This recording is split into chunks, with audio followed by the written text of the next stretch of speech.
링컨 대통령이 1863년 11월 19일 게티스버그에서 국민을 위한 이라는 단 272단어의 짤막한 말로 민주주의가 무엇이냐를 단적으로 설명한 연설을 했음은 누구나 알고 있다. 그러나 많은 역사가들이 아쉽게 생각하는 것은 그 유명한 연설 장면을 찍은 사진이 단 한 장도 없다는 것이다.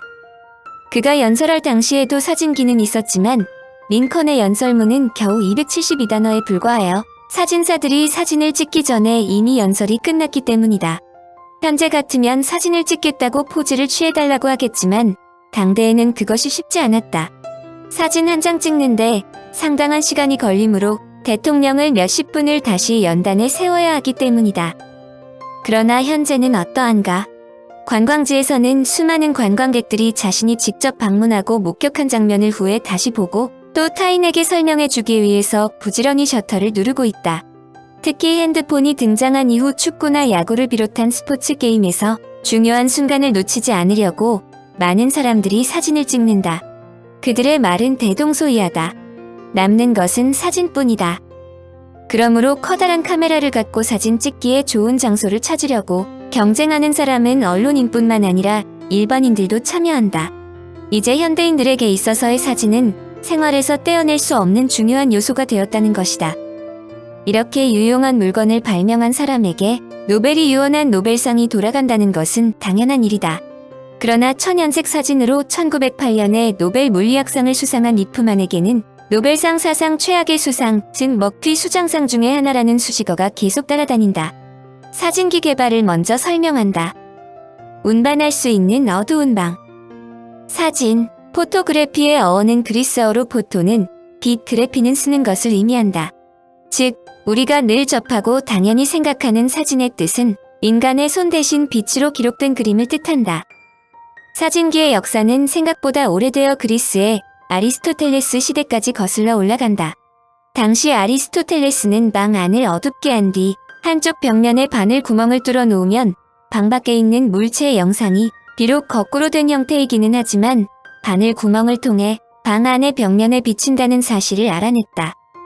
그는 일식이 있을 때 이런 방법을 이용하여 해의 일그러진 모습을 확인했다고 기록하였다.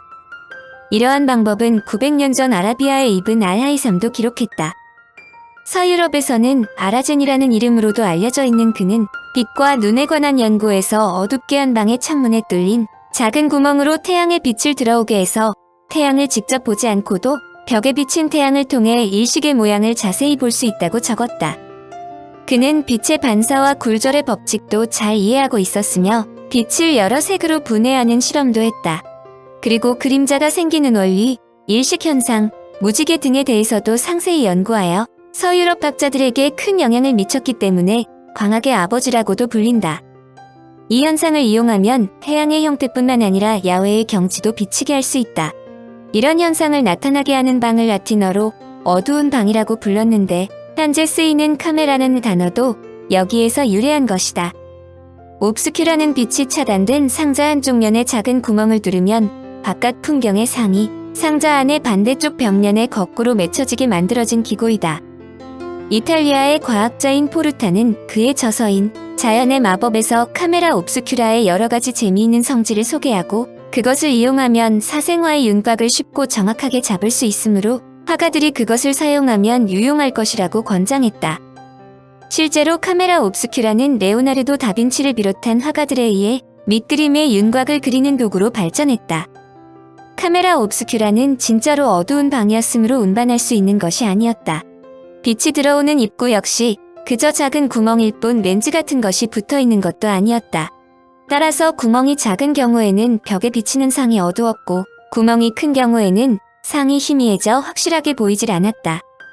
우리나라에도 이에 대한 기록이 있는데 세종대왕 당시 태양의 고도 측정을 위해 만든 동표가 이러한 방법을 이용한 것이다. 즉 동표에 미세한 구멍을 뚫어놓고 이 구멍을 통과한 태양빛이 카메라 옵스큐라와 비슷하게 만들어 놓은 장치에 상이 맺히도록 하여 태양의 일식 형태, 빛의 강도 등을 관찰했다.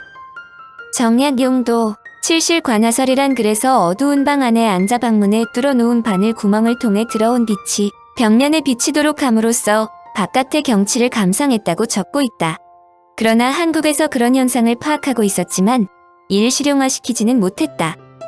한편 이탈리아의 물리학자 카르다노는 1550년에 구멍 부분에 볼록 렌즈를 붙이면 밝은 상이 생긴다는 사실을 발견했다. 볼록 렌즈가 빛을 모아서 종이에 초점을 만들어 주었기 때문에 밝은 상을 낼 수 있다는 것은 매우 중요한 발견이었다. 베네치아의 귀족인 바르바로는 카르다노의 발명을 더욱 개량하여 렌즈 앞에 조리개를 부착하여 빛의 양을 조절하는 방법을 고안했다.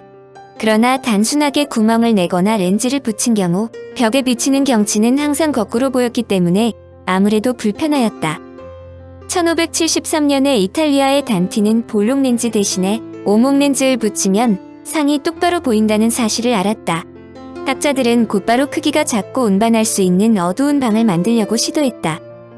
처음에 개발된 것은 사람이 들어갈 수 있을 정도로 허술한 것으로 매우 불편했다. 독일의 카스팔 쇼트는 두 개의 상자를 연결시켜 그것을 마음대로 조정할 수 있게 함으로써 렌즈에 초점을 맞출 수 있게 하여 크기를 오늘날의 카메라처럼 작은 상자 수준으로 줄이는 데 성공했다.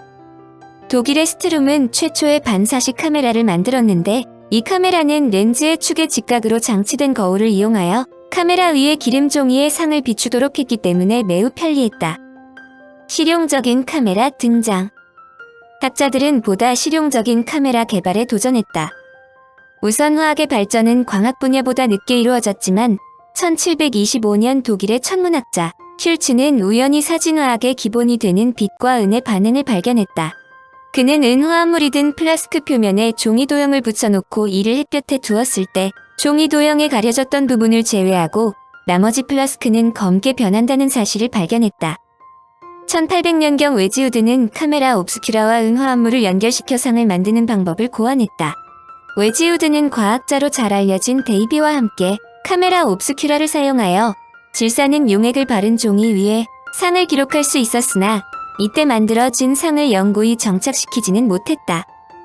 프랑스의 니엡스는 프랑스 혁명 때 재산을 몰수당한 귀족의 아들로 나폴레옹 군대에서 복무하다가 제대한 후 샤롱슈르 손에 있는 그의 저택으로 돌아와 과학에 몰두했다. 1807년 그는 동생 클로드와 함께 초기 모형의 피스톤 실린더 내연 기관을 개발하는 등 남다른 과학적 자질을 보였다. 1813년 사진기라는 새로운 분야로 연구 방향을 전환한 니엡스는 스스로 사진 재판법 혹은 태양을 끌어들이는 법이라고 부르는 실험에 성공했다. 염화은으로 감광된 종이를 오랜 시간 노출시켜 이미지를 입힐 수 있었지만 그 역시 이미지를 고정시키는 데는 실패했다. 1820년 니엡스는 질산은을 흠뻑 묻힌 종이가 빛에 노출되면 검어지는 현상을 목격하고 사진의 건판으로 사용할 수 있겠다고 생각했으나 빛이 닿지 않은 질산은도 결국에는 검게 변하기 때문에 질산은 대신 아스팔트의 일종인 비투멘이라는 물질에 눈을 돌렸다. 백색에 가까운 이 물질은 빛이 닿지 않으면 물렁물렁하고 라벤더 기름에 잘 녹지만 빛을 많이 받으면 딱딱해지면서 어떤 종류의 용매에도 잘 녹지 않는 성질을 갖고 있었다. 감광지 대신 금속판에 비투멘을 발라 빛을 쬐은 다음 이것을 라벤더 기름으로 처리하면 빛이 닿은 부분은 비투멘이 남아있어 휘게 되고 빛이 닿지 않은 부분은 비투멘이 녹아 없어져서 금속판의 검은 바탕이 나타난다. 니엡스는 비투멘을 칠한 금속판을 카메라 옵스큐라의 벽면에 세워 인류 사상 최초의 사진을 찍는 데 성공했다. 이것이 소위 양화로 1826년의 일이었다. 니엡스는 이것을 햇빛 그림이란 뜻의 헬리오그라피로 명명했다. 그러나 비투멘은 빛에 반응하는 시간이 매우 느려서 사진 한 장을 찍는데 무려 8시간이나 걸렸고 형체도 불분명하여 제품 상태가 만족스럽지 못한 단점이 있었다. 태양을 찍으면 사진을 찍는 8시간 동안에 태양이 동쪽에서 서쪽으로 이동하므로 2개의 태양이 나타났다. 풍경은 그런대로 찍을 수 있었지만 사람을 찍는 것은 매우 어려운 일이어서 모델들은 카메라만 보면 도망갔다고 한다. 그렇지만 그의 비투멘 사진 기법은 훗날 발명될 성공적인 인쇄판 방식의 기초가 되었다. 그럼에도 불구하고 그는 자신의 아이디어를 공개하는 것을 꺼렸다. 런던의 학술원에서 자신이 개발한 아이디어에 관한 논문을 발표할 때도 기술적인 면을 모두 생략했기 때문에 회원들은 도대체 그가 무슨 말을 하는지 전혀 알아들을 수가 없었다고 한다. 화가를 포기하고 사진 개발에 투입. 미엡스의 사진 기술 개발이 답보 상태에 있을 무렵 프랑스의 다게레도 사진에 매료되어 있었다. 다게레는 원래 극장 무대를 장식하거나 배경에 풍경화를 그리는 유명한 화가였다. 다게레는 화폭에 담을 풍경을 스케치하기 위해 자주 카메라 옵스큐라를 사용했기 때문에 그 불편한 점을 해결하고 싶었다. 그는 미엡스가 포지티브 촬영에 성공했다는 소식을 듣고 그를 찾아가 함께 공동 연구를 하자고 설득했다. 화가의 길을 던져버리고 과학자의 길로 들어서겠다는 다게레의 설득이 주요했던지 미엡스는 영국 학술원에서조차 공개하지 않았던 아이디어를 다게레와 공유하기로 계약했다. 그러나 불행히도 미엡스는 얼마 안 있어 사망하고 말았다. 미엡스의 아들이 특허권을 상속받았지만 따분하고 전망도 불분명한 연구에 적극적으로 참여하지 않아 다게레 혼자 연구를 진행시켜야 했다. 다게레는 미엡스의 헬리오그라피가 갖고 있는 결정적인 단점이 긴 노출 시간이라는 것을 잘 알고 있었다. 그는 우선 빛에 분해되기 쉬운 것으로 알려진 은염을 연구했다. 은으로 도금한 동판을 닦아내고 요오드에 진기를 씌워 표면에 얇은 요오드황의 층을 만들고 이 판을 햇빛에 노출시키면 희미한 형상이 생겼다. 다게레는 이 형상을 짙게 하기 위해 온갖 방법을 시도했지만 진 척이 없었다. 해결의 실마리는 우연한 데서 풀렸다. 어느 날 그는 희미하게 형상이 나타나 있는 판을 씻어서 약품 선반 위에 넣어두었는데 며칠 후 다시 그 판을 꺼냈을 때 놀랍게도 형상이 뚜렷해져 있었다. 그는 직감적으로 선반 속의 약품 가운데 어떤 것이 형상을 진하게 한 것임을 알아차렸다. 모든 상황을 세밀히 검토한 결과 선반 밑에 있던 깨진 온도계에서 흘러나온 수은 몇 방울이 형상을 짙게 한 원인이라고 추정하고 즉시 실험에 착수했다. 수많은 실험을 거친 끝에 빛을 쬐지 않은 은판에는 수은이 별 영향을 미치지 못하지만 빛을 쬐는 은판에는 기화된 수은의 입자들이 달라붙어 오늘날의 흑백 사진과 같은 포지티브 영상이 나타난다는 것이 밝혀졌다. 이것이 바로 1839년 은판 사진이 탄생하게 된 계기이다. 다게레는 곧바로 다게레오타이프라는 최초의 사진기를 제작했다. 이 당시의 정황을 다게레는 다음과 같이 말했다. 내가 이미 수은 화합물 실험을 하고 있었으므로 금속 수은의 진기는 바로 가까운 곳에 있었다. 행운은 내가 그것을 잡을 수 있도록 인도했다. 그 후 사진사들은 사진을 찍은 후 섭씨 75도 정도의 가열한 수은이 들어있는 컵 위에 햇볕을 쬐는 판을 놓고 잠상을 현상하기만 하면 되었다. 요오드 화은에 빛이 닿으면 그 부분이 광화학적 현상을 일으켜 변질되며 원소상의 은과 수은이 결합하게 되면 아말감이 생성된다. 또한 변화되지 않은 요오드 화은을 제거하기 위해 처음에는 소금물만 사용됐으나 곧바로 티오황산 나트륨이 보다 좋은 정착액임이 알려졌다. 사진기를 발명한 뒤 다게레는 많은 오해와 비난을 시달려야 했다. 신의 형상과 비슷한 인간의 모습을 포착한다는 것은 불가능할 뿐더러 신에 대한 모욕이라는 비난을 받은 것이다. 신의 형상과 같은 인간의 모습을 포착한다는 것은 불가능할 뿐더러 신에 대한 모독이다. 이런 기계를 만들었다고 떠드는 다게레는 분명 바보 중에 바보다. 1839년에 프랑스인 다게르가 사진기를 발명했다고 했을 때 당시 유럽의 언론들이 신문에 게재했던 기사 중에 하나이다.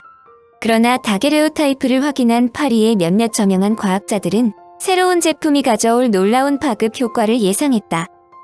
그의 발명에 가장 큰 관심을 가진 사람이 바로 당대의 저명 천문학자이자 물리학자이며 당시 프랑스 과학 아카데미 사무국장인 아라고였다. 다게레의 사진기가 갖고 올 파장을 잘 알고 있던 그는 프랑스를 위해 다게르가 희생해야 한다고 생각했다. 특허라는 제도를 이용하여 다게르가 모든 기술을 독점할 경우 관련 기술의 개발은 물론 보급에도 지장을 받을 수 있다고 판단한 것이다. 아라고는 사진의 급속한 보급을 위해 특허를 내지 않고 공표하는 대신 프랑스 정부가 다게레와 미엡스의 자손에게 연금을 지불할 것을 제안했다. 다게레는 매년 6,000프랑, 미엡스의 상속자는 매년 4,000프랑을 받는다는 조건이었다. 당시로서는 대단한 금액이지만 사진기의 판매로 인한 특허료를 생각하면 적은 금액이었다. 그러나 다게레는 이를 받아들였다. 아무리 좋은 기술을 갖고 있다고 해도 국가를 위해 희생해달라는 아라고의 제안을 거절할 수는 없었다. 1839년 8월 19일 다게레의 사진 기술 발표회에서 주최자인 아라고는 다음과 같이 연설했다. 다게레 사진술에 까다로운 이론은 하나도 없습니다. 기계도 간단하여 설명대로 조작하면 누구라도 같은 결과를 얻을 수 있습니다. 그림에 대한 소양, 뛰어난 솜씨, 숙련, 경험 이런 것들이 전혀 필요하지 않습니다. 발표회가 끝나자마자 참석한 사람들은 곧장 카메라 상점으로 몰려갔다. 그리고 1시간 후에는 이미 공원에서 사진 찍는 사람들이 있을 정도로 다게레오타이프는 선풍적인 인기를 끌었다. 바로 이날 1839년 8월 19일이 사진술이 발명된 기념일로 정해진다. 사진은 곧바로 전 분야에서 그 효용성을 인정받고 폭발적으로 보급되기 시작했다. 종의 기원에서 진화론을 주장하여 유럽을 논쟁 속으로 몰아넣은 다윈은 과학에서 사진의 중요성을 초기에 인식한 사람으로 1842년에 찍은 그의 사진이 지금도 남아있다. 다게레오타이프는 특히 미국에서 인기의 절정을 이뤘다. 1853년 대략 만여 명이 다게레오타이프 사진사로 활동했고 300만 개가 넘는 다게레오타이프가 팔렸다.